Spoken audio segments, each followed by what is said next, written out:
BJP के सियासी सफर में आज एक सुनहरा अध्याय जुड़ गया है। आज बिहार में पहली बार बीजेपी के सीएम की शपथ हुई। सुबह 11 बजे पटना के लोक भवन में सम्राट चौधरी ने बिहार के नए सीएम की शपथ ली। उनके साथ जेडीयू विधायक विजय चौधरी और ब्रजेंद्र यादव दोनों ने डिप्टी सीएम पद की शपथ ली। एनडीए विधायक दल का नेता चुने जाने के बाद सम्राट चौधरी ने राज्यपाल के सामने सरकार बनाने का दावा पेश किया था। इससे पहले नीतीश कुमार ने अपना इस्तीफा सौंपा। आज इसी पर चर्चा करेंगे। सम्राट चौधरी आखिर बीजेपी के पसंद कैसे बने और सम्राट चौधरी का इतिहास क्या रहा है।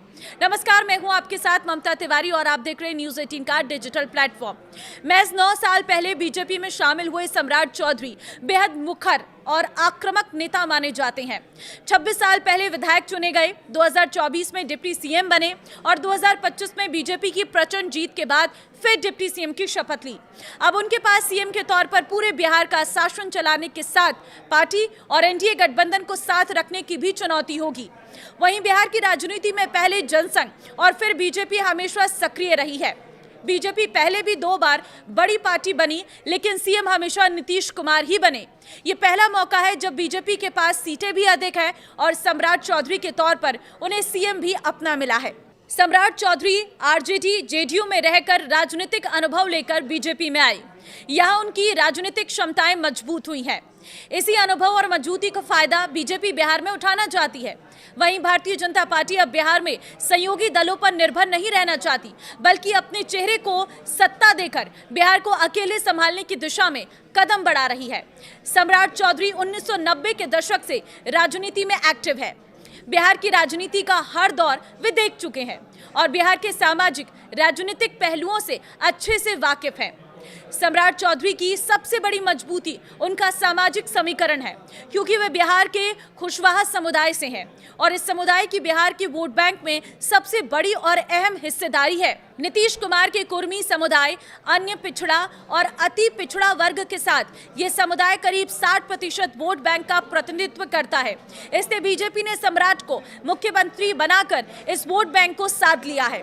साल 2024 से बतौर उप मुख्यमंत्री वे प्रदेश के वित्त, शहरी विकास और पंचायती राज जैसे विभाग संभाल रहे हैं, तो उन्हें शासन की बारीकियों का पता है। सम्राट चौधरी ने अपने राजनीतिक करियर की शुरुआत राष्ट्रीय जनता दल आरजेडी से की थी। 1999 में राबड़ी देवी की सरकार में उन्हें मंत्री बनाया गया था।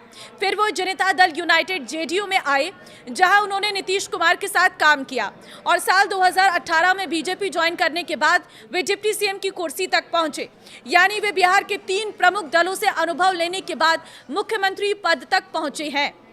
साल 2014 में आरजेडी के विधायकों को एक ग्रुप को तोड़कर उसे जेडीयू में जोड़कर उन्होंने अपने निर्णय लेने की क्षमता को भी साबित किया है। बीजेपी में सम्राट चौधरी अपने अनुभव के आधार पर पहले प्रदेश अध्यक्ष बने, फिर उप मुख्यमंत्री और आज वो बिहार में बीजेपी के प्रमुख ओबीसी चेहरों में से एक है। सम्राट चौधरी कभी नीतीश कुमार के सबसे बड़े आलोचक थे, लेकिन 2024 से 2026 के बीच गठबंधन की राजनीति में उन्होंने समझदारी दिखाते हुए नीतीश कुमार के बतौर उप मुख्यमंत्री काम किया। यानी वे समय और परिस्थितियों के अनुसार अपनी राजनीति बदलने में भी माहिर है। वहीं उनकी पारिवारिक पृष्ठभूमि भी राजनीतिक है।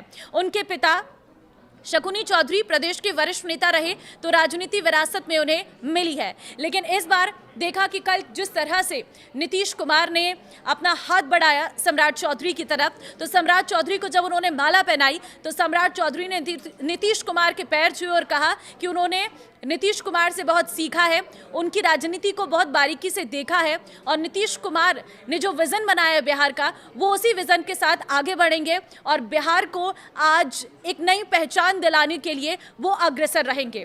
तो आज सम्राट चौधरी ने बतौर सीएम शपथ ले ली है और शपथ लेने के बाद अब उनकी जिम्मेदारियां बढ़ गई है।